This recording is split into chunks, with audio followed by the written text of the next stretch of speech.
pasensya na po kayo. Sabayan niyo po ako. Entertaining to. Dahan-dahan lang po. Bagong Pilipinas! Paa at muka! Walang isang prinsipyo at walang isang salita! Kaibigan nyo! Kaibigan ko! BBM Tinraydo si Inday Sara! Gusto ko po makarating kay Andrew E. na yung kanta niya ay binago ko na. Sa magaling po nating mga musician at magandang boses, nawa po'y gawan nyo ng revive song ito. Yung lyrics na ginamit po Mga natin. ka-Pilipinas, banad! Duterte! Duterte!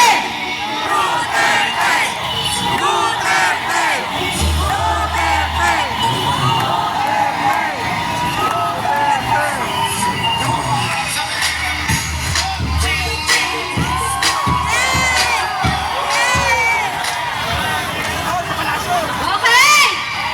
Pasensya na po kayo ha. Ako po ay simpleng tao lamang. Kasama ng aking pamilya sa Quezon Province. Ako po ay nagtatrabaho sa Maynila. Binubuhay ko po ang aking anak at sinusuporta ko po ang aking mga pamilya. So ngayon po ang topic ko dahil ako po ay nag-iisang OFW dati. Bisdak. Ang OFW po natin Bisdak. na kumikita ang gobyerno ng bilyon-bilyon. Magkano nga po sa isang araw ang kinikita sa remittance ng OFW? 43 or 41 billion po ba? Na sinasabi ni Claire Castro na hindi daw kawalan. Pero pagkatapos ng isang araw o dalawa, binabantaan po ang ating mga OFW ang kapal ng mukha. Halatang-halata si Claire Castro ay para po rin galing po sa mental hospital ata. Napapansin niyo po ba? Pag tinatanong po ang kanyang mga kaalyado ni Marcos, laging mali ang sagot o kaya po nakalimutan na sasabihin. Ganun. Ngayon po, nakikita ko po ang ating mga kapulisan ay marami pang kabataan. Hindi ko alam kung kayo bagong graduate lamang. Ako po ay 38 years old, hindi lang po halata. Ako po ay parang 16. Bata pa. Boto po ba kayo ako parang 16 years old? Yes! Okay, sa ating mga kapulisan, nung si Pangulong Duterte ay nasa servisyo, hindi ko alam kung naranasan nyo ang kanyang pamumuno.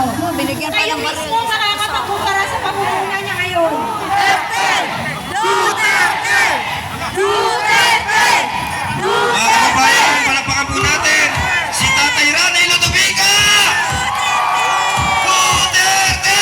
Duterte! Duterte! Duterte!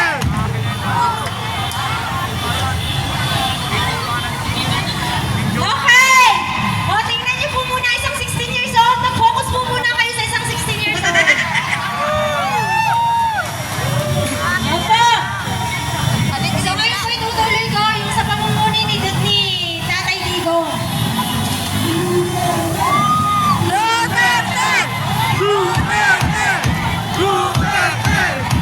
Sabayan po natin ang masarap na dahigang kusina! Duterte! Duterte! Duterte!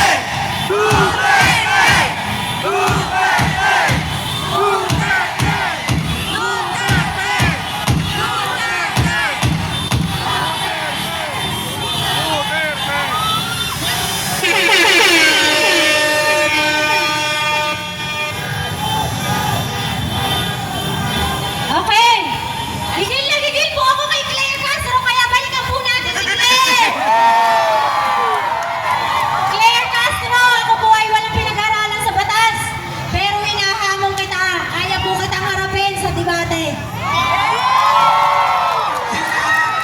Isang babaeng kung titingnan ay 16 years old, kaya ko pong labanan sa edad ni Claire Castro na mukhang 60 na po ba siya?